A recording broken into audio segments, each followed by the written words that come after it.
Boa noite, pessoal. Boa noite. Bem-vindo a mais uma transmissão ao vivo da Rede Pedagógica na segunda semana Rede Pedagógica, o maior evento de formação online da internet brasileira. Nós estamos aqui com Kahneman, né? A grande referência da literatura infantil no Brasil nos dias atuais, não é? Então, estamos aqui de volta, né, Ilan? Deu um tempinho de tomar uma água, não é isso? Peguei.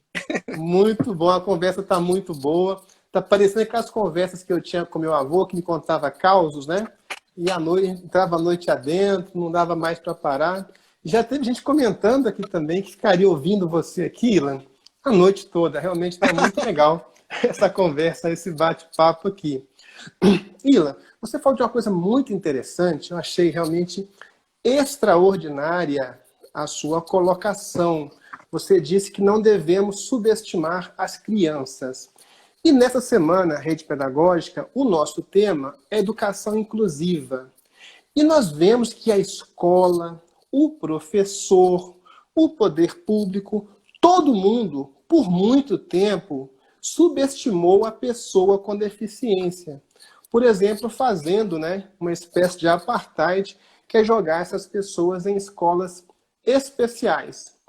Então, como é que a literatura também ela pode ajudar nessa inclusão das pessoas com deficiência? Vamos lá.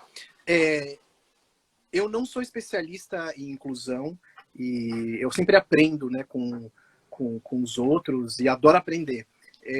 Eu sou muito fã de um pensador do século XVI, que recomendo muito aí para os professores, de fácil leitura, por mais que seja antigo, é um clássico, dá para entender, é o Michel Montaigne, é um francês, Michel Montaigne. E o Michel Montaigne escreveu um livro chamado Ensaios. E eu sou fã desse cara, porque era um cara muito inteligente, muito culto, só que ele colocava no escritório dele uma frase muito grande, assim, escrita à mão, que era uma frase da época do Sócrates também, né? Que é sei que nada sei, sei que nada sei.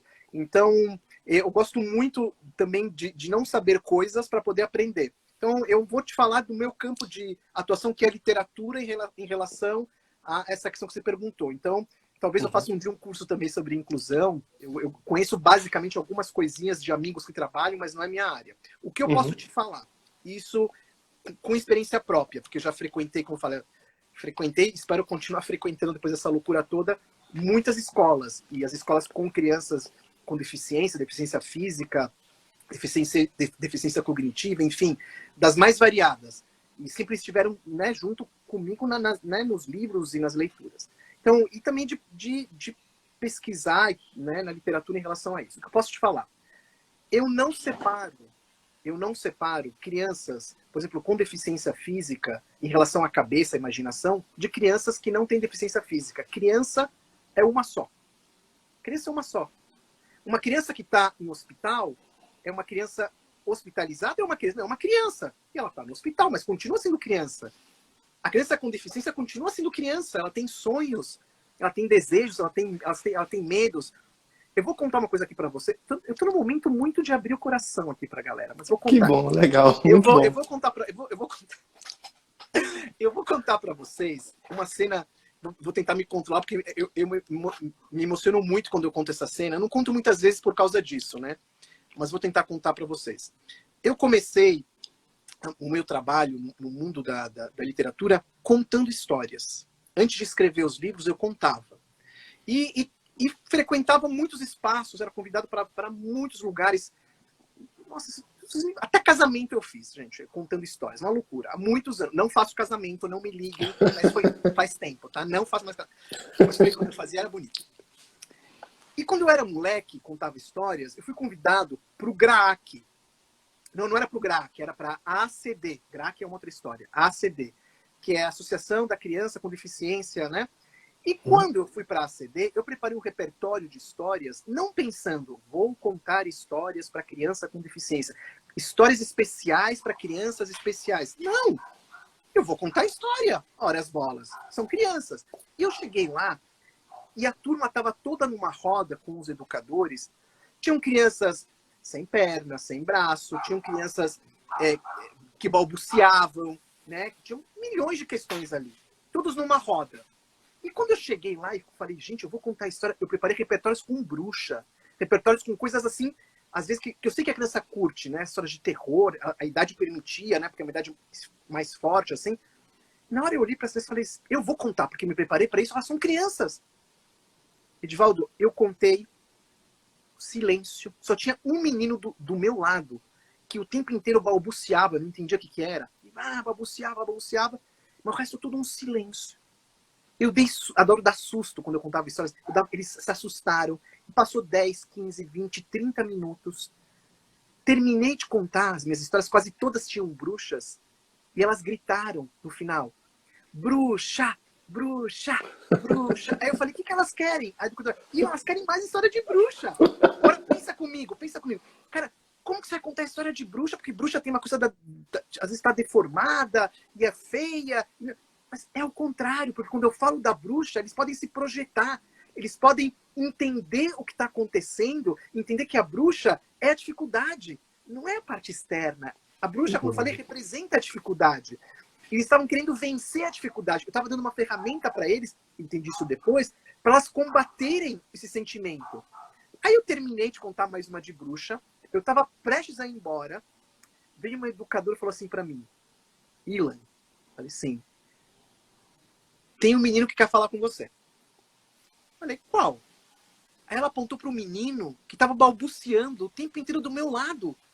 Eu falei, gente, mas ele fala? Ela falou, claro que ele fala. Eu falei, tá bom, então vamos falar. Vamos lá. O menino era lindo, lindo, lindo. Mas ele só balbuciava. Aí, lá na cadeira de rodas, eu cheguei, me aproximei do menino, dei um beijo nele. Ela falou, espera, Ilan, a professora. Entrou na sala e pegou uma ferramenta, uma tábua que tinha várias letras, né? Uma coisinha com várias letras. Ela pôs assim na frente do menino, eu abracei o menino, e o menino com muita dificuldade, com a mão, né, toda tortinha, assim, com dificuldade mesmo, começou letra por letra. Eu. Sozinho. Eu só acompanhando. Gostei das histórias. Obrigado. Cara, aí eu comecei a chorar. Mas foi um choro. A professora chorou. Aí eu abracei o menino, beijei o menino. Enfim, por que eu tô contando essa história que é tão emocionante? E sempre quando eu conto, ela me toca e eu lembro do menino. Porque eu não fui lá pensando que aquelas crianças... Eu não subestimei as crianças. Elas são crianças. Ora as bolas. Crianças. Eu quero dar o melhor. Eu quero dar para essas crianças que estavam lá o que eu dou para as minhas filhas. Eu quero dar o melhor. E quando eu dou o melhor, aquela que tem mais dificuldade, ela cresce. Você entendeu? Ela cresce. Ela vai junto com a gente. Se a gente der aquela coisa, não, ela vai só até aqui, Ilan. Qual é a vantagem? A gente quer que ela se eleve, que ela cresça. Então, eu não tenho... Eu trabalhei muitos anos, Edivaldo, em hospitais públicos. Muitos, com projetos de humanização hospitalar. Eu era um técnico de projetos de humanização hospitalar. E os livros que a gente leva para os hospitais não são livros para crianças doentes, são livros maravilhosos, de diversos temas. E esses temas vão ajudar a criança a continuar saudável na mente dela. A mente dela vai ter isso. Né? Eu tenho várias cenas de hospitais. Vou contar só uma, porque senão vou começar aqui a me emocionar demais e vou deixar as pessoas perguntarem. Vou contar uma só. Não vou começar aqui a ficar muito, muito emocionado, não consigo mais falar. É uma cena de um hospital em Minas Gerais, né? E eu fazia o projeto, era ler para as crianças em quimioterapia, ortopedia, hemodiálise, pronto-socorro, para fortalecer essa criança. A imaginação fortalece a criança. E a gente formava pessoas para fazerem isso com a gente em hospitais públicos. Médicos, terapeutas ocupacionais, enfermeiras, esses guerreiros de hoje que estão aqui batalhando pela vida de tanta gente. E eu fui nesse hospital e os médicos queriam ver qual era o trabalho. Então a gente fez algo que se chama formação em serviço. Eu ia mostrar para eles qual era o nosso trabalho. E a gente foi para hemodiálise e lá tinha um menino de uns 12 anos. E normalmente, assim, quando a gente estava nos hospitais, eu não me interessava muito pelo prontuário da criança. eu queria falar com a criança, eu queria saber a história, se ela tá muito doente ou não tá, ou não sei o que, para focar nela, né? Focar nela com, sabe, dar o melhor que a gente podia dar para aquela criança, sabe, ficar sabendo do histórico dela, né? Grande, assim, umas palavrinhas já tava bom. Só que o médico, não sei por que o médico falou, Ilan, ele não perguntei pra nós, ele falou, essa criança tá muito mal. Ele tá com os 2 rins, tá na hemodiálise, ele tá rodando aqui, a coisa é grave, precisa de encontrar um doador, a situação dele, ou seja, a morte rondava aquele menino.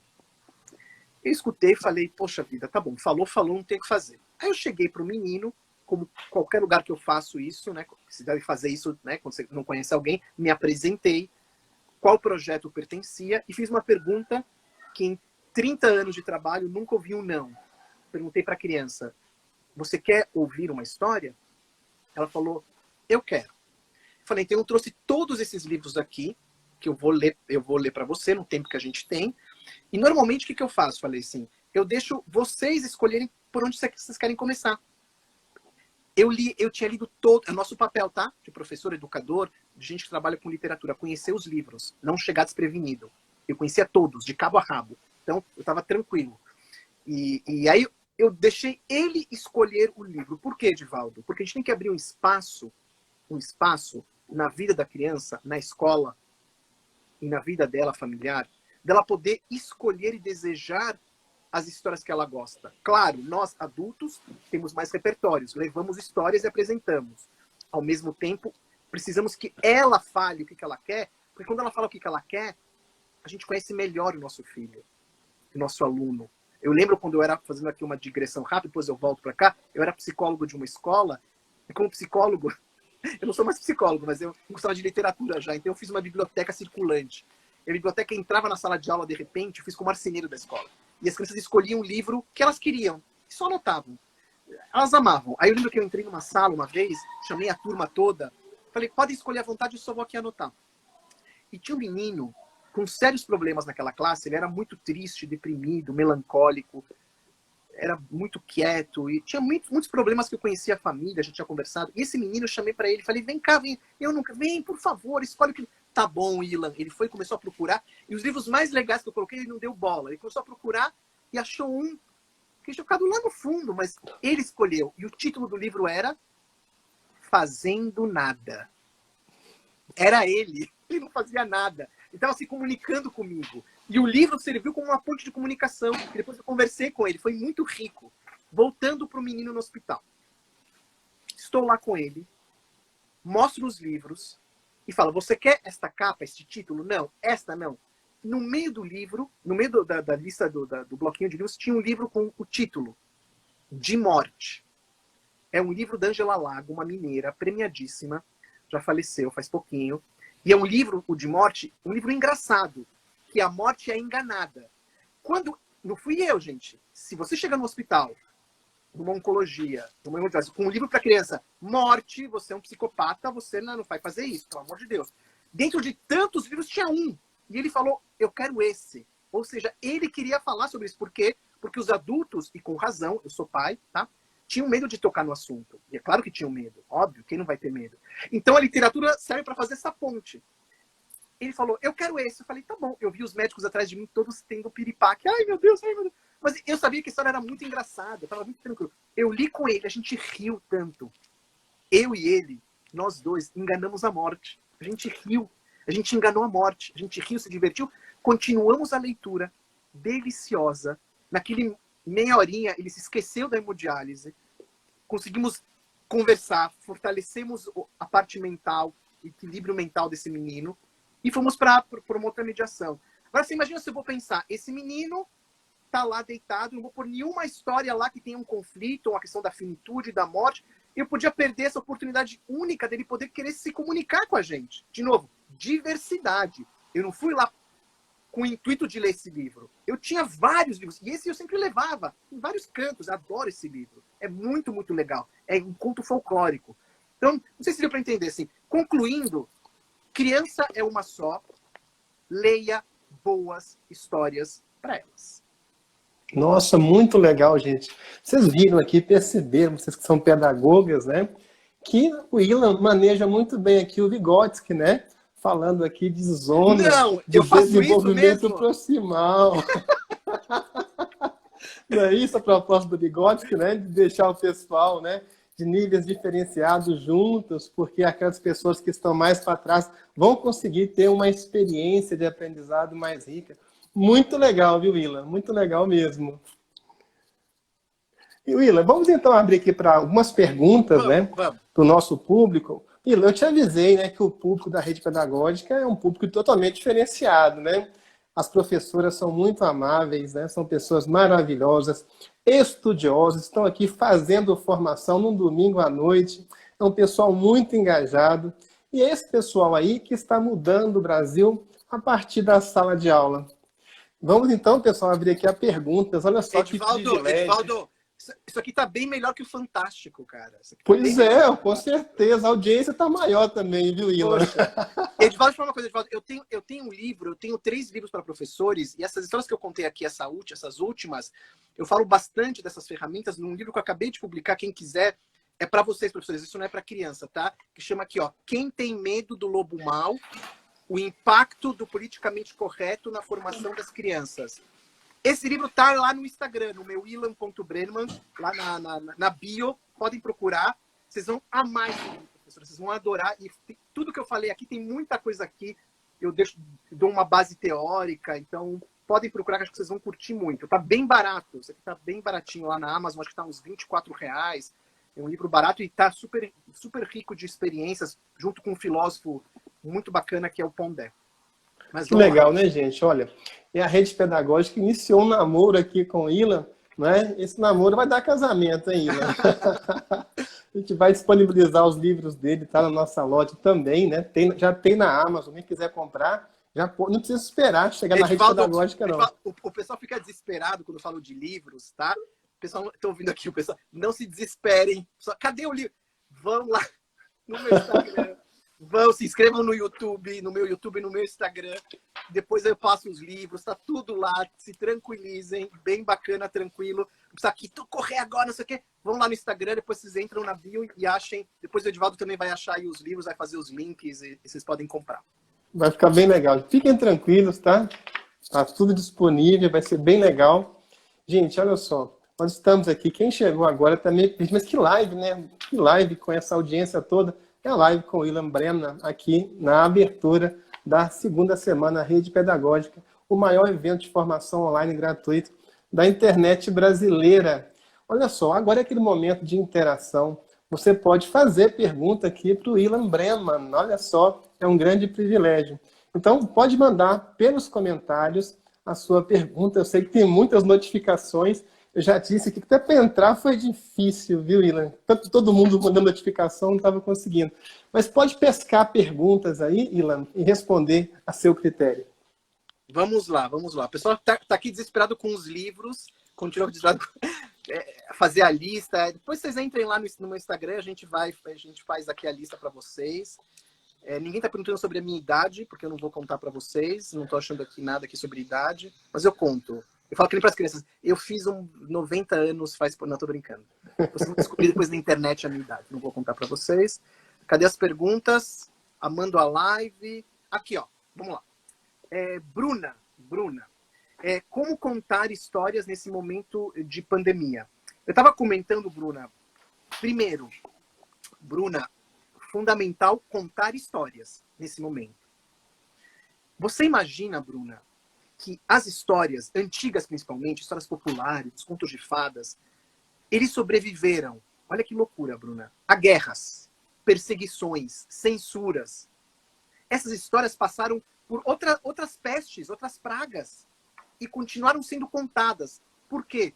Porque elas são resistentes, elas têm resiliência. Essas histórias, elas têm dentro delas, elas insuflam na criança uma coragem, insuflam na criança uma esperança, porque a própria história é assim. Ela em si é a coragem, ela sobreviveu a milênios, as histórias sobreviveram a milênios, e a gente, imagina o que produto é esse que consegue sobreviver a tanto tempo, a tantos ataques, porque é muito bom. Então, primeiro, é fundamental contar essas histórias. Segundo, pai, mãe, podem contar histórias, se não tem um livro. Eu falei da questão a gente está numa comunidade muito pobre, não sei o que lá. Não tem problema, vocês têm histórias. As histórias das pessoas simples, às vezes, são as melhores. E vão contar do avô, assombração, como que era quando morava em outro lugar, como era a sua infância como pai, como mãe. Se você tiver livros, melhor ainda. Leia boa literatura. E, gente, livro, Edivaldo, vou falar uma coisa muito importante agora. Livro é investimento, não é gasto. Eu vejo pais reclamando, mas porque livro de R$ 30 é caro, livro de R$ 40 é caro. E esses mesmos pais, num final de semana, gastam R$ 150 num lanche. Num lanche. Pode comer o lanche, pelo amor de Deus. Mas depois não fale que o livro é caro. Porque o lanche a gente come, que é gostoso, mas vai embora. O livro fica, galera, repleto da memória da leitura, do vínculo amoroso que a gente teve com o nosso filho. O livro é investimento, pessoal. A gente compra 15 pares de tênis, nossos filhos são centopeias, compra celular. Pode comprar o que quiser, gente. Não tem... Cara, eu também compro. Você quer comprar um celular para o seu filho? Legal, mas não reclama depois do livro. Vocês têm direito de comprar o que vocês quiserem, mas tem que saber que o livro, quando custa 30, 40, 50 reais, é infinitamente mais barato que um celular. E do que a conta que a gente paga. E o livro, de novo, a memória do livro, a vida é feita de memória. As crianças, quando tiverem 80 anos, 90 anos, não vão lembrar, desculpa eu contar isso para vocês, mas não vão lembrar do celular que vocês deram para ele, do 15º celular XYZ. Não vão lembrar do par de tênis novo, do console de videogame, do bonezinho. Não vão lembrar, mas vão lembrar, eu garanto. Vão lembrar que você parava o seu dia 10 míseros minutos, 15, parava o seu dia para contar a história para o seu filho. Eles vão lembrar do cheiro, do seu cheiro, do momento. Às vezes da história, se for uma boa memória. Mas se não for a história, o enredo, vão lembrar do momento. E vai ser uma marca profunda. Um vínculo afetivo para sempre. E o livro causa isso. Então, você pagar 30, 40, 50 reais no livro é caro. Agora, se você está numa pindaíba desgraçada, porque existe a pindaíba desgraçada, e quer o livro, a gente tem ainda a vantagem, vai voltar ao normal. Temos bibliotecas públicas, temos projetos de leitura espalhados pelo Brasil. É só descobrir na sua cidade. Um SESI, um SESC, ONGs, organizações que facilitam o vínculo. A própria escola pública que recebe livro do governo, emprestar para levar para casa, para os pais lerem. Livros lindos que o governo nos últimos 20 anos comprou. 20 anos de boas compras, eu acompanho isso. Livros de qualidade. Então dê um jeito, tem que dar um jeito. Agora, se você tiver um dinheiro, pode fazer esse investimento, formar uma biblioteca. Eu posso te falar uma coisa que é uma pesquisa feita. Crianças que têm biblioteca em casa vão melhor na escola. Não porque estudam pelos livros, porque os pais leem história. E como eu falei na primeira live, sem imaginação não há aprendizagem. Você está ajudando o seu filho, formando uma pequena biblioteca na vida dele. A repercussão ela é muito bacana. Então, Bruna, contar isso nesse momento da pandemia é super importante. Muito, muito, muito, muito importante. Aqui tem mais. Agora o pessoal desandou aqui de falar, aqui, tá vendo? Aqui, vamos ver. Gente, qual o livro mais vendido aqui, Patrícia? O meu? Com certeza o meu livro mais vendido, esse aqui. Eu te falei aqui, não sei se você estava na outra live, esse aqui, ó. Até as Princesas Soltam Pum. Esse aqui é o meu livro mais vendido e está em várias edições e tudo mais. Como estimular os maiores a ler, visto que os mesmos, infelizmente, não possuem esse hábito? Miriam, o processo leitor é um processo passo a passo. Se as crianças, desde pequenininhas, têm a relação com o livro, com a leitura, mesmo que na adolescência tenha um buraco, um gap, um afastamento, que às vezes é normal, elas sabem que o livro teve uma função importante na vida deles. E eles podem resgatar isso mais na frente. Eu escuto muitos adultos falando isso. Né? Viraram adultos, jovens se afastaram do livro e quando adultos resgataram. E quando resgataram, lembraram da sua infância. É claro que a ponte que você faz, Miriam, a ponte que você faz com o jovem também é fundamental. Eu amo dar dica de livro para jovem. Você tem que fazer essa ponte, ser sedutor nisso, né? Conta, sabe, tem uma história... Não, Miriam, tem uma história de um cara... Escuta isso, Miriam, vou te contar, Miriam, essa história. Você é adolescente de 15 anos. Tem uma história de um cara que ele é pobre, um fiasco com as mulheres, um fiasco, mas muito inteligente, Miriam. E esse cara tem uma depressão profunda, porque nada com mulher, nada, pobreza, mas cara é um crânio. Um dia ele tá numa feira livre, e um cachorro preto se aproxima dele. Gruda nele e fala, putz, até faltava um cachorro. O que acontece? Ele vai embora da feira, compra pouquinha coisa, tinha pouquinha comida lá, com dinheiro, entra na casa, o cachorro entra junto. E quando ele fecha a porta, Miriam, esse cachorro vira um homem de terno escuro, óculos escuros, chapéu escuro, e diz, eu te conheço. Como assim? Você é pobre. Com as mulheres, nada. Mas muito inteligente. Você quer mudar isso? Fala, quero. O que eu faço? Tirou um rolo de papel e disse assim, assine aqui embaixo.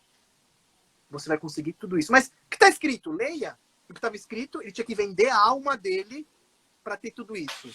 Falou, tá bom. O que eu vou vender? Onde eu assino? Não é com tinta. É com sangue.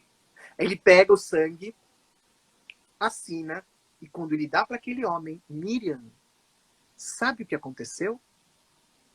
Não vou te contar, Miriam. Não vou te contar. Então, essa história, eu fiz uma pequena adaptação de um dos clássicos do século XVIII, de um alemão chamado Goethe. O livro chama Fausto.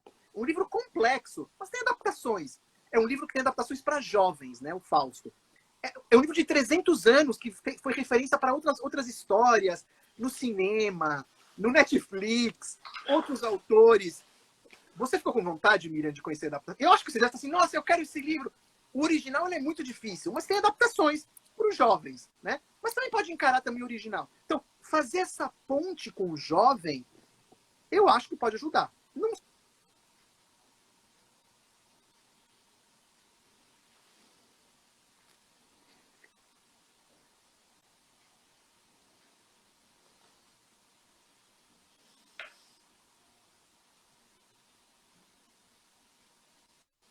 Pergunta? Vamos lá, Ivan. Então, tem uma última pergunta aqui, que veio aqui, que era como ler para criança. Eu vou me despedir com essa pergunta, que eu gosto muito desse tema. Como ler para crianças de 2 anos, né? Para crianças pequenas. É o seguinte, pessoal. Bebês, antes de 2 anos, os bebezinhos, com 5, 6, 7 meses, eles adoram, amam o ritmo das histórias. Eles não entendem o que a história diz, mas gostam do ritmo. Por quê? Vou contar um caso, mais um caso. Hoje eu tô cheio de casos. Vou contar um caso. Eu trabalhava num hospital aqui em São Paulo, como aquele hospital que eu falei da leitura do menino lá na hemodiálise. E aqui em São Paulo era no HC, no Instituto da Criança. Era o mesmo projeto de imunização hospitalar. E naquela época eu nem tinha filhos.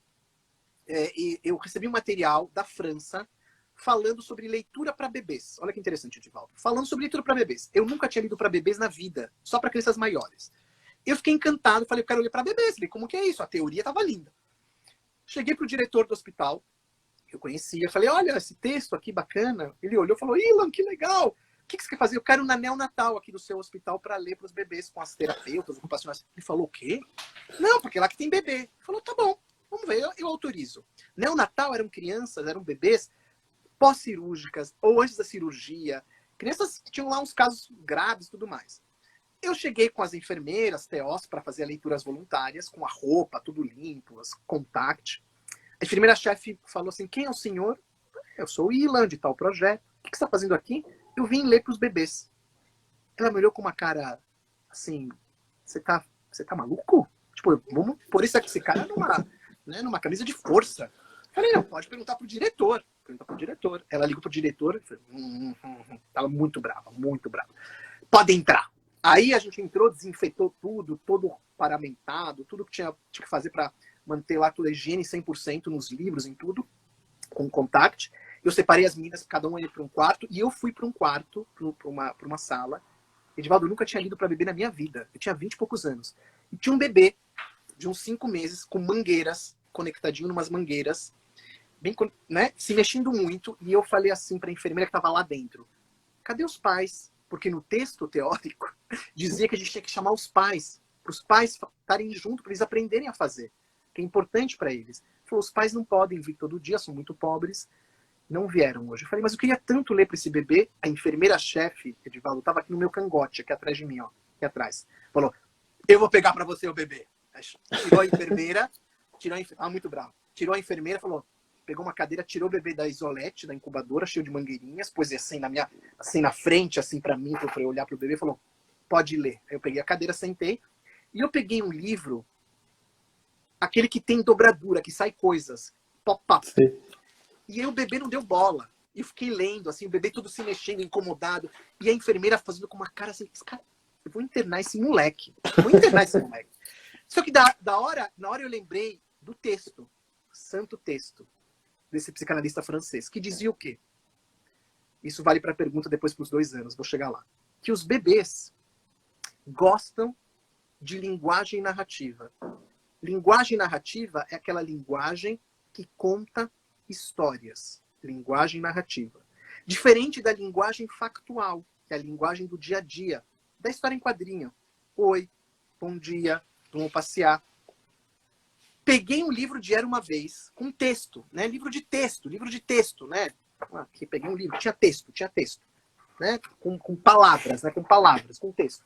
Peguei um livro de texto que eu conhecia, eu falei que tinha que conhecer, abri na frente do menino e comecei a ler. Como que eu li? Tem voz especial para bebê? Gente, pelo amor de Deus. Bebê, você derrete, fala gostoso. Ninguém vai chegar, bebê! Uma voz normal. Você tá com um bebê, não precisa fazer curso, gargarejo. O bebê já é uma coisa que te inspira, uma coisa, né? Uma voz serena. É uma leitura gostosa. Eu comecei a ler pro bebê. 5 minutos de leitura. Com muito amor, muito carinho lá naquele momento. O bebê parou de se mexer. Parou. Eu aproximei a ilustração e olhava os olhinhos, a ilustração aqui para lá. 5 minutos mais, continuei. Li gostoso. 10 minutos, o bebê dormiu na mão da enfermeira-chefe. A enfermeira-chefe olhou pro bebê, olhou para mim e disse: eu quero saber o final da história. Tava tudo dominado. Muito legal. Eu li o final da história para ela. Abracei a enfermeira-chefe, colocamos o bebê na isolete. E nós dois aprendemos. Eu falei, né? Sei que nada sei, né? Aquele momento nós dois aprendemos. Eu aprendi e a enfermeira também aprendeu. Né? E foi um momento que depois a gente fez um trabalho lindo dentro daquele espaço. Porque os bebês, eles gostam do quê? Do ritmo, da linguagem. Precisa ler até o final? Não, se ele dormiu, se ele não quer, depois quando não tem regra. Então, se você desde o começo, você começar a ler para o seu filho bebê, ele vai começar a entender, por exemplo, que o livro faz o adulto falar de coisas gostosas.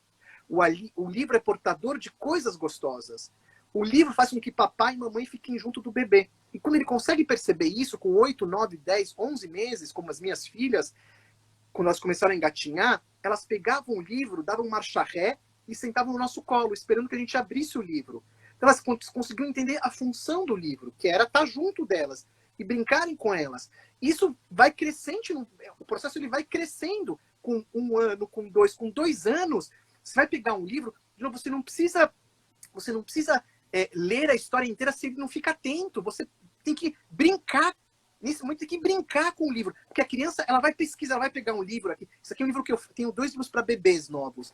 Que um que é A Hora do Almoço, que é um livro lindo, que conta quando eu dava de comer para as minhas filhas e inventava garfadas, né? É um livro lindíssimo, né? Enfim, não tem problema, mas enfim. Então você vai pegar, ela vai pesquisar o livro, vai pôr na cabeça, vai pôr na boca, ela vai explorar e você vai abrir com ela, vai ler. 2 anos já consegue fazer, vai ler. Ela vai falar, mãe, quero outro. Vai para outro, vai dando a noção para o seu filho de 2 anos que você tem uma relação com esse objeto. E ela vai também ter essa relação. E outro livro que eu fiz também para essa idade de 2 anos, pequenininho, chama A Bolsa, que é sobre a minha filha, né? Que tinha uma bolsa que ela tinha o mundo inteiro dentro dela, né? Então é isso. Esses 2 livros estão lá no meu Instagram, na minha lista, que eu coloquei lá na bio. Não se desesperem, lá na bio. Depois o Edivaldo tem que fazer uma lista dos livros para o pessoal depois anotar. E vocês podem procurar. Mas acho que é isso. Acho que a gente, né, estar Muito aqui. legal, né, Foi Ilan? muito bacana. Queria Muito agradecer legal. demais esse bate-papo. Eu sou muito fã de professor, de educador, convivo com eles há tantos anos, são heróis. Eu tenho um prazer imenso de me relacionar com professores do Brasil inteiro e são realmente grandes parceiros, grandes parceiros. E que leiam bastante, que tenham esse contato com as histórias e no que eu puder ajudar. Tenho feito lives, Edivaldo, durante esses últimos tempos. Eu fiz lives maravilhosas. As pessoas podem acompanhar lives das mais diferentes. Também tá tudo no meu Instagram, no meu canal do YouTube. Eu acabei de lançar essa semana também, ontem, uma série que eu estou fazendo sobre grandes gênios da humanidade e o que a gente pode aprender com eles. E está no meu IGTV, acabei de colocar agora foi ontem, sobre a Marie Curie, que ninguém muito sabe sobre ela, que foi uma das criadoras, uma das descobridoras da radioatividade, descobriu o elemento químico polônio, uma mulher que ganhou o prêmio Nobel 2 vezes. Eu conto um pouco a história da vida dela e como que ela, uma mulher, enfrentou uma sociedade completamente patriarcal, machista. E o vídeo é um vídeo curto, mas de muito conteúdo, tem coisas muito legais. É uma série que eu vou começar agora, semana que vem tem mais. Então vocês acompanhem aí, de novo, no canal do YouTube, no Ilan Brenman, se inscrevam, e no meu Instagram, no ilan.brenman, que eu vou dar bastante conteúdo. E vem surpresa também por aí com lives com pessoas bem legais, que eu não vou contar que eu sou místico, mas vai ter pessoas bem legais. Vou fazer umas lives com pessoas muito, muito legais essa semana. Bem legal, Ilan. Ilan, mas antes de te liberar, Ilan, eu vou lhe fazer uma provocação, tá? Eu vou lhe dar um título de uma história biográfica de Ilan Brennan e você vai emendar com essa história, contar essa história bem rapidinho pra gente, no seu estilo, né? Fique à vontade para contar a história.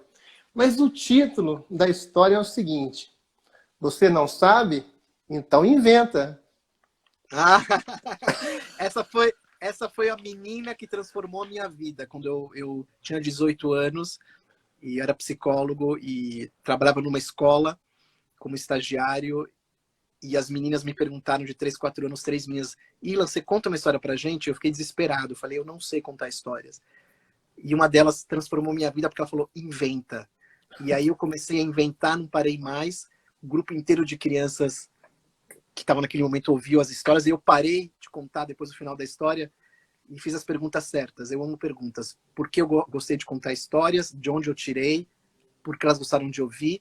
E a história que eu contei nesse dia, quando eu tinha 18 anos, isso já tem muitos e muitos anos, essa aqui está no livro, está aqui na Editora Moderna, chama O Pó do Crescimento. Essa história que nasceu quando ela falou inventa, né? É o Pó do Crescimento. E está publicada. Depois vocês vejam que história que saiu, a minha primeira história de ficção, porque a menina falou inventa. Inventar é uma das ferramentas mais poderosas que a gente tem na nossa vida. A gente precisa que os cientistas inventem rápido essa vacina, criem rápido, para a gente poder sair dessa loucura toda. E, pessoal, se cuidem, por favor, se cuidem todos aí, e alguma hora isso vai passar com certeza, e vamos ficar bem alimentados com muita coisa dentro da gente para sair mais fortalecido de tudo isso. Obrigado. Legal demais, legal demais. E o pó do crescimento realmente funciona, porque, né, a sua obra, a sua carreira cresceu e não para de crescer. Parabéns, Ilan. Parabéns, gente. Olha, tivemos aqui nessa aula magnífica do Ilan. Quem chegou aqui atrasado pode depois assistir novamente. Vai ficar no IGTV da Rede Pedagógica essa live muito interessante. Ele falou aqui da importância da imaginação, da centralidade, né, do conhecimento. Falou aqui, né, da importância de inventar. Nós acabamos chegando à conclusão de que temos muito o que aprender das crianças e não só para ensinar. Muito legal mesmo, Ilan. Parabéns por sua obra, pelo seu trabalho. Em você falando, nós percebemos que tem muita substância, não é? Tem muito conteúdo realmente em você. Não é à toa que você produz livros tão excelentes. Obrigado, Edivaldo. Obrigado e que a gente se encontre mais vezes aí pela frente. Então tá joia. Ilan, boa noite. Boa noite a todas vocês. Vou abrir aqui os comentários, porque certamente estão chegando milhares e milhares de elogios. Parabéns, Ilan. Que tudo se dê bem, né, com a sua carreira, que você sempre esteja crescendo mais. É uma carreira abençoada, que tem Obrigado. frutificado bastante. E tudo por culpa lá do pó do crescimento, né? Verdade, verdade. Pessoal, boa Então, noite para todo mundo, viu? Boa noite, fiquem bem e até uma próxima. Tchau, Edivaldo. Obrigado pelo convite. Tchau. Obrigado, Willa. Até mais, gente. Até mais. Boa noite, pessoal. Olha, daqui a pouquinho o pessoal está vindo aqui para falar com vocês a professora Jussara Ferreira, uma contadora de história, que vai participar aqui também da programação. É uma professora da educação infantil que faz isso na sala de aula, né? Conta histórias o tempo todo, que vai ser muito bacana, tá joia? Então fique aí, daqui a pouquinho tem mais uma live com a professora Jussara Ferreira. Pessoal, até daqui a pouco. Tchau!